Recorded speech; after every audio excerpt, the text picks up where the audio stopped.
Good evening, everybody. I'm Dr. Sarah Abosh Jacobson, the Barbara Rabin Chief Education Officer here at the Dallas Holocaust and Human Rights Museum. And it is my great pleasure to welcome you to tonight's program, What Are We Fighting For? Dwight Eisenhower and the Holocaust.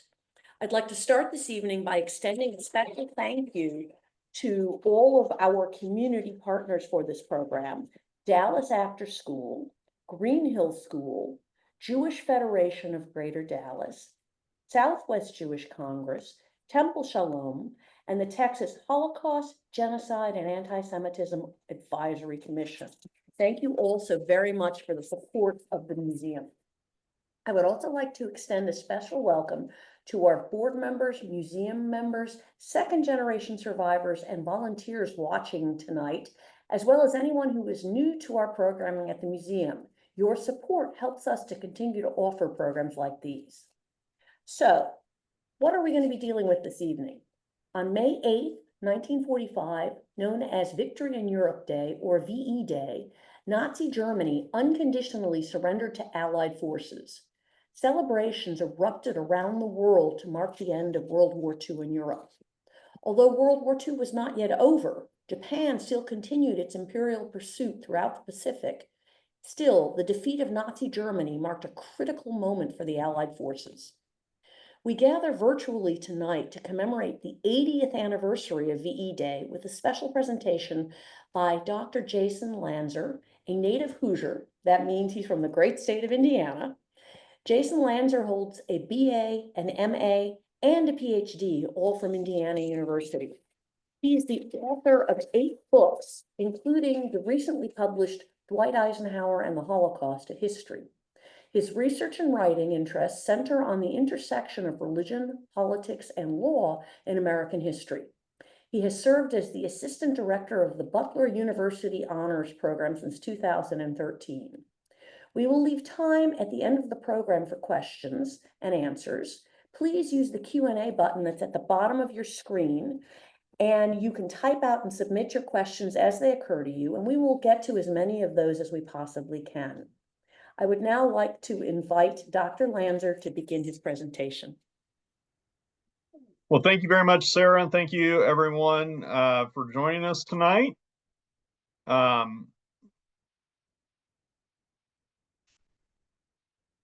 going to have to bear with me for a minute because my presentation apparently has decided to disappear on us. There we go.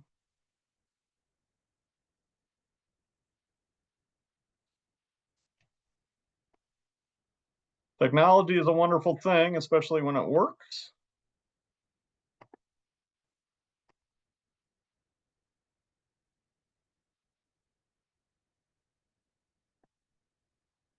All right. So let me start by saying that it is a very special night indeed to be with you. It is, as you all heard, the 80th anniversary of Victory in Europe. I'll be quick to point out, though, that we could just as easily have been celebrating this day yesterday, because it was yesterday, on May 7th, that German forces surrendered directly to or at Eisenhower's headquarters in Reims, France.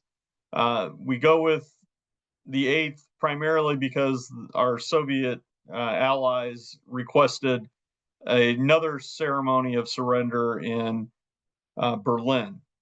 I will also start off by saying tonight that it is extra special to be able to come to you under the auspices of the Dallas Holocaust Museum and Human Rights Museum, because it is really one, honoring the subject of tonight's talk, General then President Dwight Eisenhower, who was born in Texas, but it is also the place where I really began research on what became this book. And so again, it's very, very special for me to be with you tonight. And as was said, we will leave some time for questions as well. But I'm going to get started with some variation on the title. You knew the title as What Are We Fighting For? The working title tonight is What Are We Fighting Against? And you'll see where those two things come together. But let's start with an acknowledgement of what the camp system looked like. These camps that are going to be liberated, that are going to have such an impact on Eisenhower, the United States, our allies, our very understanding of the war in Europe. And I think it's important to see this map, not because it has every camp or every place where forced labor or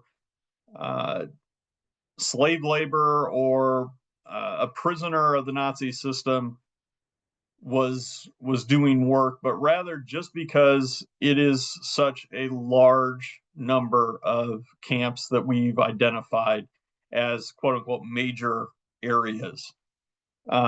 They're scattered throughout the greater German Reich. These are, as you can quickly see, not always including some of the more famous ones, especially the death camps. And we'll talk maybe a little bit about the variations within the camp system. But I think it's important to start here so that we understand just the size and scope of how important the camps, the prisoners were to the German war effort, and to also acknowledge the wide variety of experiences and indeed the wide variety of people who ended up in these camps. The Germans have a long list of enemies, and as I think we all acknowledge, at the top of the Nazi list of enemies were Jews. And you're going to find Jews alongside many other peoples, many other identifiable groups, whether it's political or religious or not, in virtually every one of these camps. And so when we're thinking about the camp system, we need to think about its size, we need to think about its scope. And we also need to acknowledge that wherever these camps existed, death was a part. We know those famous places like Auschwitz, in which those are literal death camps, but death and inhumanity were built into the system. And it's that system that American forces are going to liberate or discover in 1945. And we are going to focus by and large on the American experience, as I think it's important for us to do, well, as Americans. So what do people know? What do Americans know about the camps prior to April of 1945? And we'll come back to why that month of April is so very, very important. The Nazis had not made any excuses or tried to hide the fact that they had built a concentration camp system. They were very much a part of the Nazi regime. They were, within months of Adolf Hitler's assumption of power in 1933, you're starting to see wide-scale arrests, imprisonment. And it's also very, very clear, very, very quickly that the existing prison system is, one, not going to be large enough, and two, is not what the Nazis have in mind. These are people who are getting picked off the streets, are not criminals per se. They are enemies of the Nazi movement. And so this camp system can't be hidden in some respects. Again, remember that first map. They're everywhere and very, very quickly blossoming across Germany and then the areas that Germany is going to conquer and expand into. When we're thinking about the Holocaust and we're thinking about the concentration camp system as it develops by the time of the war, it should also be no surprise that we, and I use that we collectively, we in the United States knew that something was going on in these camps. There were reports that were getting smuggled out. There were accusations that were being made. There was evidence being assembled. Evidence that was making it into the nation's newspapers. Evidence that was making it all the way to the White House. We know about the camps. And to some degree, we know that this thing that will eventually be referred to as the Holocaust is happening.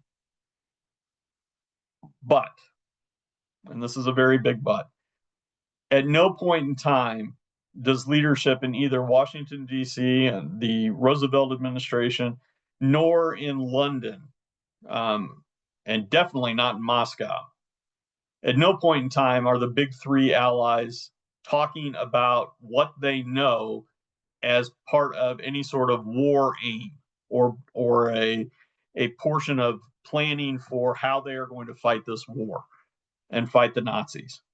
So there's knowledge, but there's no plan to do anything about the camp system.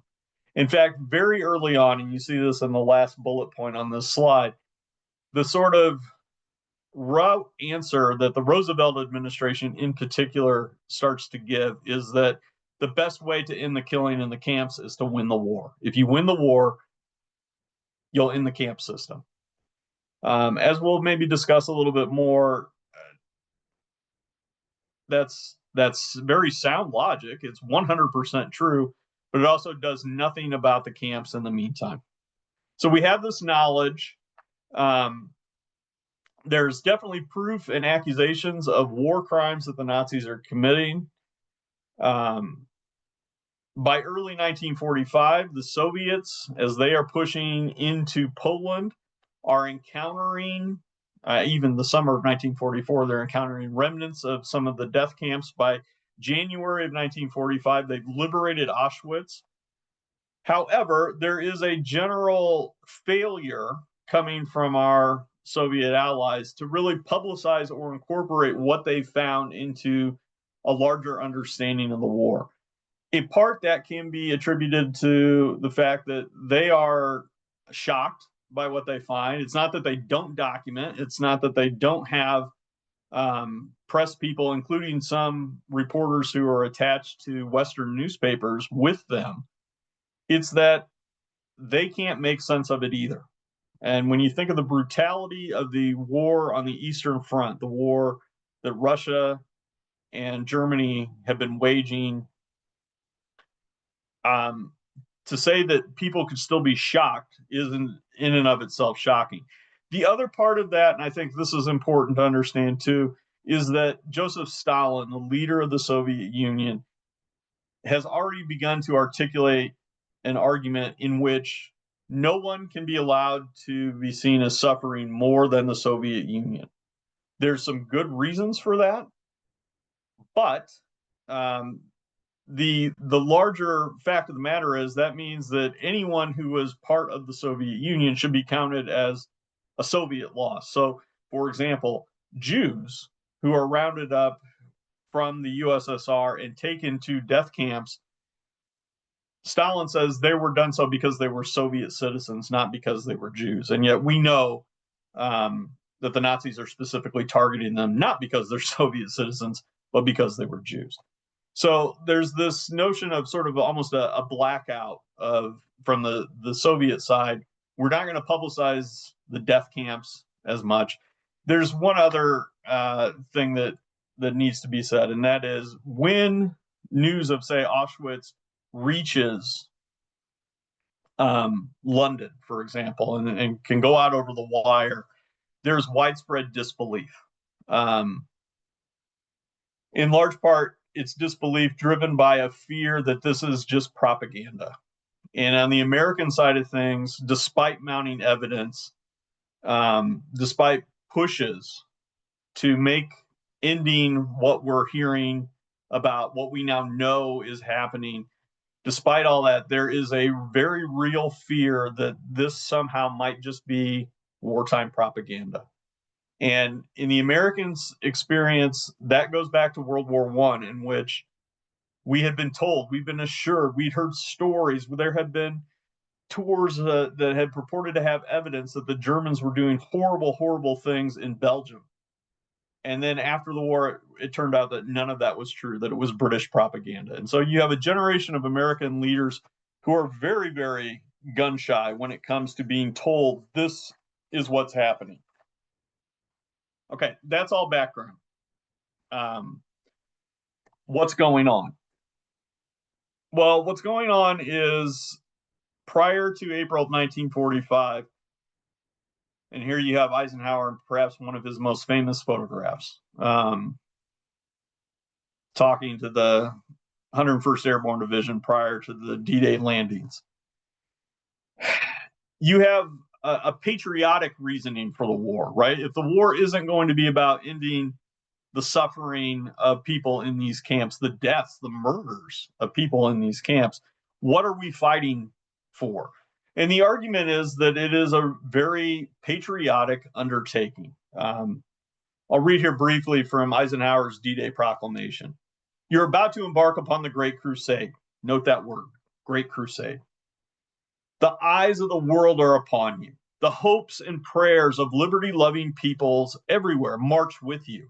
In company with our brave allies and brothers in arms on other fronts, you will bring about the destruction of the German war machine, the elimination of Nazi tyranny over the oppressed peoples of Europe, and security for ourselves in a free world. Good luck, and let us beseech the blessings of Almighty God upon this great and noble undertaking. This is a great crusade. This is a noble undertaking. This is ultra patriotic, wrapped with religious connotations, rhetoric. And this is what Americans from Eisenhower, they're going to hear it as well from Franklin Roosevelt. If you've never heard it, and thankfully you can hear it, take a moment tonight and find a copy, an audio recording of Franklin Roosevelt's D-Day prayer. I mean, this could have come from a pulpit. The invocation that God is on our side and marching forward, that this is somehow a divinely sanctioned war, a just war, to end Nazi tyranny, but it's also a very American war. In the sense that while we are talking in patriotic terms, while we are invoking God's guidance over what we're doing, we're also seeing this, and I think this is a very Eisenhower way of seeing the war, in very sports terms. This is us versus them. This is the good guys versus the bad guys. We just don't know at this time just how bad the other side is, but we're about to find out. I don't want to shortchange, but I also want to keep us moving along. This war is going to now be waged in full. And what you've got here is the route of the 89th Infantry Division. I selected this map that was from one of their unit histories, primarily because it's got right up here, you can see my arrow, a little town called Gotha in its pathway. The 89th is also incredibly important because when they arrive in Gotha, they are going to be one of the first units, along with the 4th Armored Division, to liberate the very first camp, a little camp called Ohrdruf, and we'll talk some more about that as well and why it becomes important. But note this map, the sweep of this map, right? The 89th lands after D-Day in France, and they're pushing across France. They get into Germany. They're advancing, and then comes Ohrdruf. It is a camp that is discovered by the 89th and 4th Armored in early April 4th. So just a little over a month ago, we celebrated the 80th anniversary of its liberation. It's discovered completely by accident. They're advancing towards the town of Gotha. They start to see what are soon going to be labeled as displaced Persians, but at the time are now former prisoners of this camp. Ohrdruf is a little camp. It probably was supposed to hold somewhere in the neighborhood of 2,000 to 3,000 prisoners. It had swelled in size because this gets into something else that's very difficult maybe for us to understand. The Germans are fighting 2 wars at once. Even in the last month of the war, they're still trying to contain and maintain this prison population. They're still trying to kill prisoners. They want those people dead rather than to free them. And the death marches that occur in the winter of 1945 into the spring of 1945, the movements of people, right? They're going to see Ohrdruf size swell by several thousand because the camp, until early April 1945, is still safely in German hands and in German control. But that changes now. The 89th and 4th Armored have arrived. The German guards have fled, so there's no fighting. But the American forces enter the camps. They find dead bodies on the ground, people who had been killed just a few hours before, probably somewhere in the neighborhood of 20 to 30, depends on the account. The blood is still there. It's still soaking into the ground. They find people who are too ill to have been moved out, but they've also advanced so fast that the Germans weren't able to either kill everyone or evacuate all of the healthy prisoners, and we'll put healthy in quotes there. As a result, these two units become the first liberating units. We found a camp. That was probably going to be inevitable. But what happens next is what makes it memorable. About a week later, General Eisenhower is visiting General Patton, and along with him, General Omar Bradley. They're in the area. They start off their day. Ike liked to be at the front whenever he could. He liked to be with the men. He especially liked spending time with Bradley and Patton whenever he could. In the morning of April 11th, they visit a salt mine at Merkers in Germany. The salt mine is going to become famous for us if you know the film Monuments Men. It's one of the repositories of German loot, the things that the Germans have taken from across Europe. Eisenhower, Bradley, and Patton go down. They see paintings, sculptures, gold, money.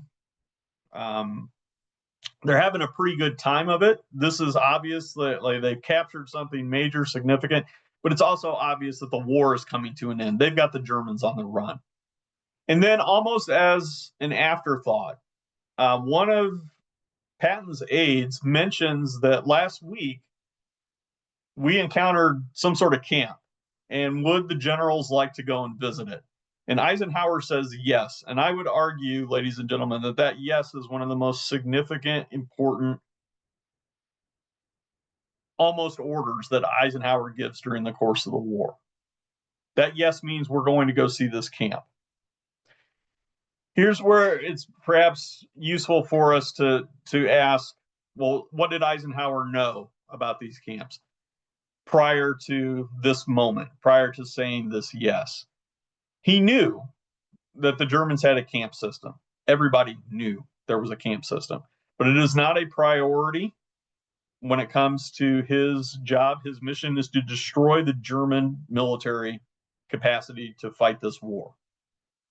The camps are interesting from an intelligence standpoint only in what they might be manufacturing.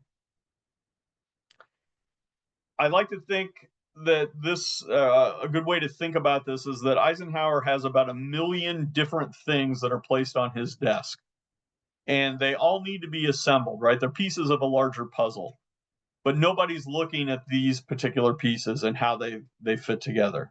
We know about the camps. We'll get to them. They're not the top priority. The top priority is, where are German units amassing? How can we fight them?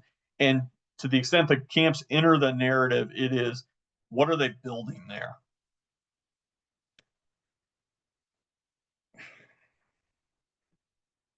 Eisenhower wants to see the camps, though, and that's going to change that sort of mosaic or that puzzle that's on his desk. They arrive. They begin touring the camp. They will engage a prisoner to sort of give them a tour. A prisoner, as it turns out, who had been a collaborator with the Germans, and will later be murdered by some of the other former prisoners.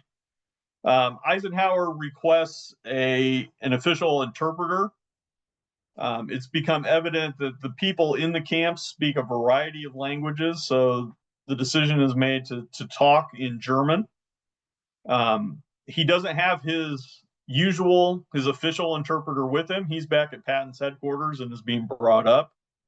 So they enlist a private who says, when asked, does anyone here speak German? He says, yes. He walks up, says, all right, you're going to be General Eisenhower's interpreter. He kind of pulls Ike aside and says, General, my German's not that good. And Eisenhower assures him that his is just fine. But he needs somebody to serve as sort of an in-between so he can formulate what his next question is going to be, as well as take the measure of what he's being told. During the course of their tour, they see sites that, as Ike will later say, beggar for words for him to be able to describe. They see instruments of torture. This picture from that day in Ohrdruf, there's Ike with his hands on his hips. This is a device the Germans would use to torture prisoners, throwing ropes over the top, pulling their arms up behind their backs until you dislocate the shoulders, or just about dislocate the shoulders. There are other things that he's shown, a table where a prisoner is pulled across and then beaten on the back. Other implements and instruments of torture, but they also see survivors.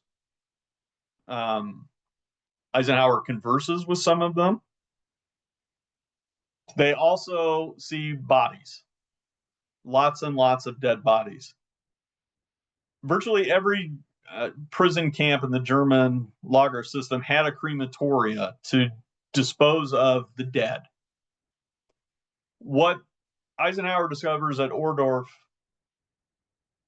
is that the Germans had failed to keep up with the number of dead bodies. There are rooms that are filled with bodies stacked on top of each other. In fact, the crematoria, it looks like maybe wasn't even operable. It had broken down. And so the Germans had taken to burning bodies in a field, digging a trench, throwing bodies down, throwing wood, especially railroad ties down, dousing them with gasoline, and then setting them on fire, and then throwing another load of both on top and repeating the process. There's a field, there are pictures, and I don't think I've got any in this presentation because they are very, very graphic, but they are pictures of Eisenhower, Bradley, and Patton looking down at these charred remains, sometimes with an arm sticking up, that kind of thing. It's visceral. It's very, very real. It's also very, very shocking. So much so that at one point, while they're touring around, George Patton gets sick. Eisenhower doesn't flinch from any of this. When aides attempt to pull him out and says, General, we should head back to headquarters now, he says, no, I have to get this. And he does something else. You've got the three maybe top American generals in Europe walking around this camp. There are going to be press photographers. We have evidence of that. There's also GIs that have cameras that are taking pictures. Eisenhower doesn't stop them. In fact, there's an Army newsreel crew that's filming this. We have film footage of them walking around. Eisenhower's going to order that those pictures not be censored, but instead distributed. Before he leaves Ohrdruf, he stands in front of the assembled American soldiers and he says this quote at the bottom. We are told the American soldier does not know what he is fighting for. And I'll take you back to that D-Day speech for a second. Those grand terms, a great crusade, a noble undertaking. Eisenhower's been saying this for over a year. This is what we're fighting for. High-minded ideals. But now he's at the camp. And so the second part, now at least the American soldier knows what he is fighting against. The Germans aren't just another side, right? They aren't just the quote unquote bad guys or the opposition. This is evil and it has to be stopped. And I would argue that this moment is when the war changes for Eisenhower, and as it turns out, changes for how Americans view World War II in Europe ever since. Picture on the one side of the screen is what I refer to simply as the quote. You'll see another picture down there at the bottom from Eisenhower's tour at Ohrdruf. The things I saw beggar description, he wrote. The visual evidence and the verbal testimony of starvation, cruelty, and bestiality were overpowering. I made the visit deliberately in order to be in a position to give firsthand evidence of these things if ever in the future there develops a tendency to charge these allegations merely to propaganda. This is written a few days after his visit. It's written to General George Marshall, Eisenhower's immediate boss. And along with this is going to become a request that Marshall get a congressional delegation over to Germany as quickly as possible to tour not just Ohrdruf, but by now other camps that have been liberated. That tour, and a similar one that Eisenhower asked Winston Churchill to organize from Parliament in the United Kingdom, are intended to get more eyes on the camps, to shift the narrative of the war to being about this. This is what we were fighting against all along. There will be a press tour. There will be other people because Eisenhower wants more and more people to be able to go and say, this is what I saw.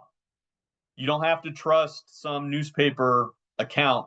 I'm telling you what I saw. It's eyewitness testimony. Furthermore, he's going to go even one step further. It's not just about having big name people seeing these camps. It's ordering U.S. soldiers to come and view the camps as well. Eisenhower's going to request, order units that are not actively engaged in fighting as they are advancing into Germany to go and visit the camps. He wants everyone to see what this war is actually about.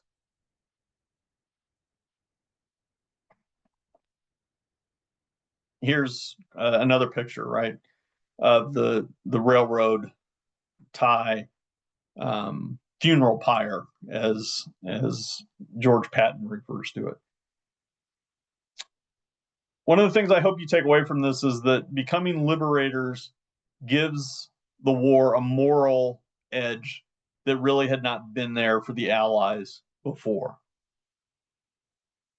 It's going to influence how Eisenhower treats the Germans when it comes time to surrender. He is not, he is present at his headquarters. He will talk to Field Marshal Jodl after Jodl signs the instrument of surrender, but he does things like not shaking Jodl's hand. He no longer sees the Germans as his adversaries, his equal adversaries. They just happen to be professional soldiers on the other side. They were complicit in this. It drives his understanding of denazification, something that had been talked about, but now with the war coming to an end was going to need to become a reality. And Eisenhower's in a unique position. Not only is he supreme Allied commander at this time, but he is also going to be the first American military governor of the occupation zone that the U.S. has assigned once the war is over. And so denazification is going to be a very complex, it is not a perfect process by any stretch of the imagination, but it is something that in the American zone, Eisenhower is going to drive. And it's always going to come with this attached notion that the reason we're doing this is not because the Nazis were the losers. It's because the Nazis unleashed evil in the name of the German people. And this Nazi virus has to be rooted out. It can't be allowed to come back again. Eisenhower is really going to set the terms for what denazification is going to look like in the American zone, and subsequently influences the other, especially the British and French zones as well. But also because we're going to be looking ahead to another 80th anniversary before too much longer of the Nuremberg trials. It's Eisenhower, even though he's not going to be there, he's going to come back to the U.S. once the International Military Tribunal trials begin. But it's really Eisenhower who makes sure that it happens in Nuremberg. The Soviets had argued that these IMT trials, which are brand new, they've never been done before, should be held in Berlin. And there's, of course, some great symbolic reasons to do just that. But Eisenhower is going to counter that Berlin is too devastated, too destroyed to really do this, and that instead it should be in Nuremberg. And the reason is because Nuremberg's in the American zone of occupation. And it's going to allow Eisenhower to set up the processes by which all sorts of evidence is going to be gathered and funneled into the prosecution side. But it's also going to allow for the fact that this is not going to be some sort of kangaroo court, that the Germans who are put on trial are going to be given paid attorneys and legal representation. But at the same time, putting it in the American zone also allows it to be in Bavaria, which is the sort of Nazi heartland. And it speaks to that denazification. And I should say one other thing. Part of denazification for Eisenhower was from April of 45 forward that German civilians had to acknowledge, had to see what had been done in their name at these camps. And so very, very quickly, German civilians are tasked with cleaning up the camps, helping to care for the sick, now former prisoners, and eventually, in some cases, giving up their homes so that former prisoners could actually live in a house again and not in a camp itself. I want to be cognizant of our time. I'm hopeful that we're going to have lots of questions that we're going to want to get to, but I want to speed through a couple other things real quick. We've already mentioned what the aftermath of this is to a certain degree. The Soviets have a hierarchy of suffering. It's not going to make discovery of the camps is not going to have the same impact moving forward in the Soviet and then Russian understandings of the war the way it will in the U.S. There's a shared Western experience, though. The British, for example, are going to liberate Bergen-Belsen, a large camp in the north of Germany. This is also the camp which we now know or knew very soon thereafter, where Anne Frank is imprisoned and dies shortly before liberation. But the British are gonna have this very similar liberated experience. The fact of the matter is that the U.S. are going to uncover more and more camps. All told, some 60 major camps are going to be liberated by American forces in that last month of the war. And that means it's not just the 89th and the 4th Armored that are doing this. It's unit after unit are going to see these camps. They're going to take part in liberation. And that's going to become a very, very powerful thing moving forward. As I mentioned as well, Eisenhower is going to order Germans to witness the camps for themselves. The mayor of Ohrdruf will commit suicide shortly after viewing the camp. And in his suicide note, he will write that we knew, but we did not know. This is the beginning of sort of a denial that the German civilians are going to put forward. We didn't actually know what was going on in those camps. And American GIs from Eisenhower on down simply don't believe them. In many cases, these camps are brought to communities because local politicians see it as a really great way to get in good with the government in Berlin, as well as to maybe make some money, get some funding for various factories and whatnot. And so they knew they knew there were prisoners there. They knew prisoners were dying. They saw the smoke. They smelled the camps. They knew. When he's pressed in June of 1945 by a member of the American news media at a news conference about ordering all these things, about saying that the pictures shouldn't be censored, that you've got all these accounts that are coming out in the media of what these camps were and what was going on there, that you've got all these prisoners, all these things. A member of the press, a journalist, asked Eisenhower, did he think that this was the right thing to do? This is some shocking stuff, and we're putting it in our newspapers, and we're talking about dead bodies and people being burned alive and whatnot. And Eisenhower told him, it's one of my favorite Eisenhower quotes, I think I was largely responsible for it, this policy, so I must have thought it useful. I think people ought to know about such things. Period. These maps will pop over those for time. But lastly, the discovery of the camps, Eisenhower's insistence that we talk about it, that we remember it, and that we, most importantly, don't let it happen again, really feeds into how Americans see not just the war coming out of that last month, but also our place in the world for really the rest of the 20th century and into the 21st. That means putting the perpetrators on trial. You see the one picture there is of the top Nazis in the Nuremberg docket. It means commemorating these places. That middle picture is of Dachau from a few years ago with a superimposed. There was a wonderful exhibit that allowed you to sort of walk around with sort of virtual reality or iPads and kind of see what was happening at these places at different times. It's a moment of liberation at Dachau. And then that last picture comes shortly after October 7th of 2023 and the terrorist attacks that happened in Israel. And that's the Brandenburg Gate. That's at the heart of Berlin. Never again is now. And that notion of never again, that never again should there be something like the Holocaust, that never again should there be camps like there were in Nazi Germany. That notion begins in April of 1945 for Americans, and it has yet to leave us. And it is something that hopefully continues on. And it's through events like this, about Holocaust Remembrance Day a few weeks back, that we have to keep those memories alive so that they don't fall risk. And I think here's where Eisenhower once again proves to be so important. He knew that there would at some point in time be people who wouldn't believe that the Holocaust occurred, that these camps were real. He went about documenting it so that those people can always be proven to be wrong. And so with that, I want to just thank you very much for your time. I think we kept it pretty darn close, so we've got a good 15 minutes here for any questions you might have. And once again, thank you very much.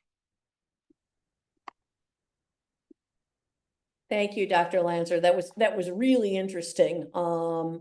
And obviously incredibly timely, given that we're in the month of May, 80 years later. So there have been a whole series of questions that came in. I'm not going to ask them in any particular order. Let me start with this, and I think I know the answer, but you're the expert. Was Eisenhower present at the Nuremberg trials?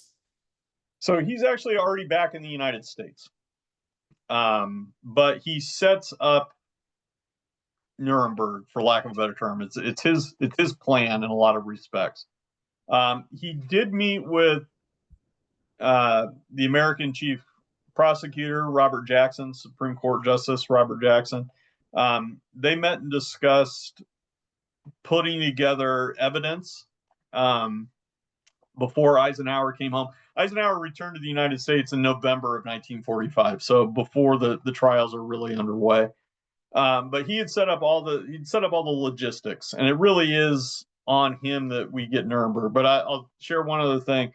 Eisenhower had done such a good job, and the men under him. I mean, he gave the order, but it's right. It's the men under him who do the work of assembling evidence that prior to the start of the trials, Jackson tells his army counterparts, we don't need any more. Like, we have enough. We have more than enough to hang these guys. And thankfully for me as a historian, they kept collecting it anyway. But he's not there, but it's in some respects, it's his plan.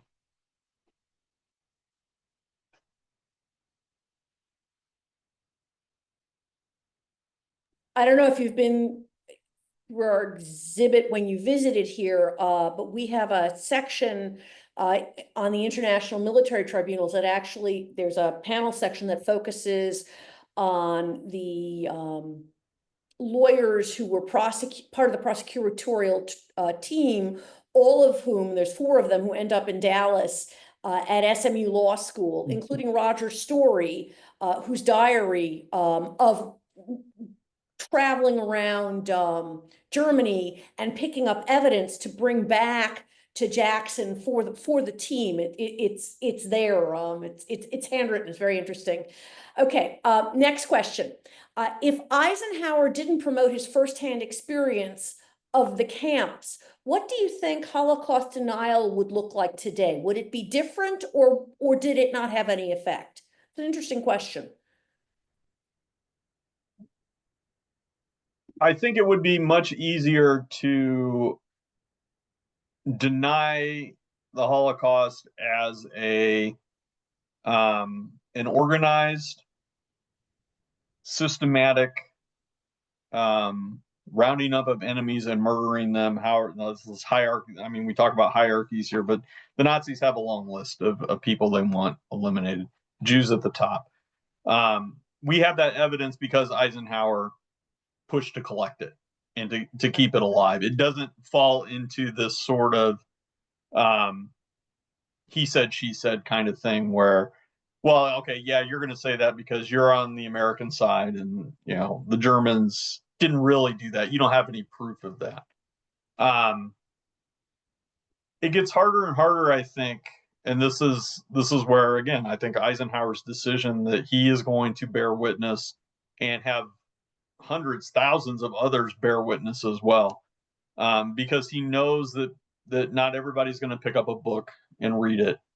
Not everybody's going to believe what they see in a newspaper account. But boy, if you got somebody standing right there beside you says, this is what I saw, or moving forward, you have survivor testimony of saying this is what happened to me. It's much, much harder to say that didn't happen. And I think even though it takes some time for some of that, and we as historians, we're the beneficiary of the fact that, especially by the 1980s, thousands of people are willing to write or give over what they had written in the immediate aftermath to tell us what they saw.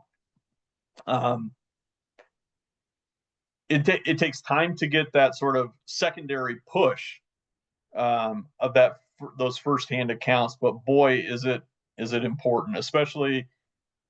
We are talking about plus 80 a lot. That means that, by the time we get to plus 85, plus 90, we have fewer and fewer of these people who saw it for themselves. But for that time, while we have those living witnesses, that's a powerful impediment to denying that it ever happened. Mm-hmm. Okay.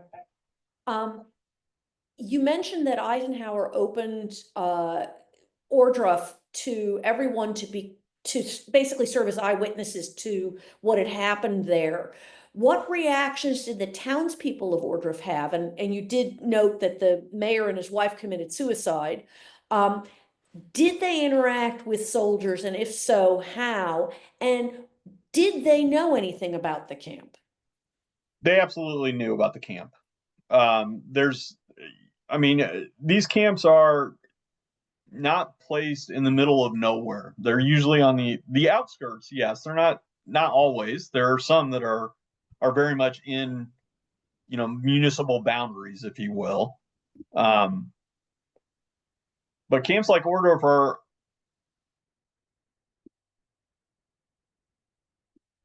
are outside of Gotha, right? So are actually doing work in and around the community itself. And we've got accounts from survivors where they talk about the fact that, we were in this camp. The town that was near us was bombed. Well, who did they call out to do the road repair, dig through the rubble? Oh, look, there's an unexploded bomb. Who's going to deal with the ordnance? They pull the prisoners in. Sometimes prisoners are marching through the town from the camp to a factory.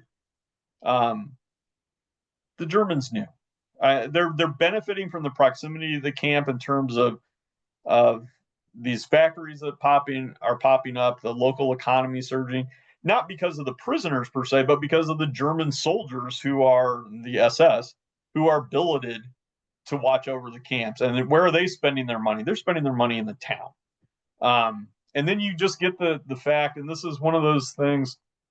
Another historian I listened to recently talked about how, well, you read one account of a camp, you've kind of read them all because they're paradigms. It just all fits in. And one of the things that time and time again, whether they're American, they're British, they're Soviet soldiers, talk about is the smell. You can smell these camps before you can see them. And then, of course, the crematoria means that there's ash that sometimes is raining down on towns. I mean, they knew they didn't want to accept responsibility, which is a very human thing to do. But in the case of the mayor of Ohrdruf, the citizens, or the mayor of Gotha, the citizens of Gotha, they're rounded up. They're ordered by the American military. You are going to go tour the camp. And then there are accounts, and this happens again at other places as well, where GIs are told, pull their hands, like if they're putting their hands over their eyes, pull their hands down, make them look and see what happened, what was done in their name. There's not going to be denial in that respect. Okay. This person, this is one of our guests this evening, or attendees this evening, Catherine Kiesling, and she asked a very interesting question. She says, in a society that has consistent and really constant access to photos of genocide and atrocities 24/7 on the internet, do you believe we have an equivalent method of communication that could create the same shock and reaction as the initial photos from the camps did? And if so, what would that be? Or are people just really jaded at this point? Unfortunately, we have to ask that. Yes. I think I have a colleague who talks about, well, he uses the term sometimes, but this is the one that always sticks with me. It's empathy overload, right? We are so knowledgeable of what is going around in the world, the horrible things, and yes, the good things too. But like we're humans. We tend to focus on the outrageous, the horrible. But we're so aware of those things that at some point we just get desensitized to them. We get cut off from them. It's just, okay, it's another atrocity. It's another murder. It's another whatever. What are we supposed to do about that? I think on the one hand, that's social media, right? That's the internet. That there's no way around that. And we could factor in as well the ability now to manipulate images and everything, right? How do I know that's a real photograph? AI, I can tell you, having just graded exams, AI is getting better and better, but it's not it's not perfect by far. On the other hand, you have to sort of, I think, acknowledge that. But that's where all that other evidence comes in. You can back up, right? You can say, okay, well, yes, but what we're talking about is not this genocide, that genocide, or this atrocity. That we're talking about this specific one that happened right here, right now, and this is what we can tell you because we have photographs, we have film, we have eyewitness accounts. In some respects, the ability to get this out to the public has never been easier, but the work that goes into being able to do that is actually, I think, a lot harder than in Eisenhower's time. Okay. This one is from Jeff Edgren, and he would like to know. So he's asking your opinion. Do you think the United States would have declared war on Germany if Germany had not declared war on the US first? And I've heard this many times. It's a hard one to. So I too am curious what you think. There's no doubt that prior to December of 1941, and probably at least as early as 1940, President Roosevelt had identified Germany as sort of a big problem that was going to have to be addressed. He could not have gone in 1940, for example. The Battle of Britain is raging, Britain's standing alone. We're the arsenal of democracy, but we're lend-leasing help. We're not actively fighting. He couldn't have gone in front of Congress and asked for a declaration of war against Germany. What's the reason? You want to save Great Britain? Okay, well, that might be important, but it's going to be a fight in Congress to get that. There's also no doubt that if you had polled Americans in, let's say, November of 1941, and you said, okay, this war is raging, it's raging in the Pacific, it's raging in Europe, who do you think we should go to war against? The answer is probably going to be Japan amongst the public. But even then, it's not going to be overwhelming enough where Roosevelt could have gone and asked for a declaration of war on Japan. There's a good deal of public sentiment driven in large part by missionaries in China, or American missionaries who have been in China, coming back with atrocity tales and things. But we just had that question about being desensitized to information. We knew what was going on in Europe. I mean, we knew the Nazis were marching across Europe. We knew they were conquering places. It's not like Americans didn't know, and it's not like Americans didn't have ties to those countries. We did, but we weren't going to get involved. There's definitely a sentiment within the United States that, especially prior to the fall of France, that, hey, Germany is Britain and France's problem. The American version of World War I, in a very quick synopsis, is we got pulled into that war. We went over there, we fought, we won, and then we came up with this great peace idea, and you guys have messed it up. So why is it on us to save you again? Do it yourself. I mean, you two are the largest empires in the world. Back to December of 41. It's ranks. I mean, 1941, Adolf Hitler makes maybe two of his biggest blunders. It's invade the Soviet Union and declare war on the United States. Because the moment he declares war on the United States, Roosevelt can ask for a declaration of war, and he's going to get it. And it's interesting when you look at that timeline of December, because within a couple of weeks you've got Marshall assembling this brain trust, which includes Eisenhower, to make the case for Europe first, because we've now declared war on Germany and we've declared war on Japan.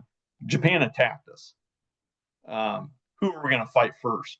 And that's that Europe first strategy that comes out in the end of 41, beginning of 42.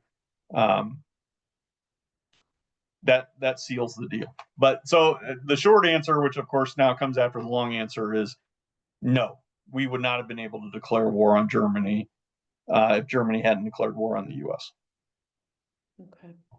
Okay. I think that is a perfect with a bow, a perfect end to this evening. Dr. Jason Lantzer, I would like to thank you so much for sharing what all of the fruits of your research, and for agreeing to join us on VE Day. And I'd like to thank everybody in the audience for having joined us as well. And Dr. Lantzer's book is available, and it's Lantzer. I'm going to give it a plug. Thank you. And it is available on Amazon, and I have to say that it is worth reading. And can I just say the paperback is coming out this summer. So hold off purchasing. Well, you can pre-order. You can pre-order on Amazon right now. So okay. Thank you all so much for joining us, and thank you, Dr. Lantzer. It was a pleasure. Thank you.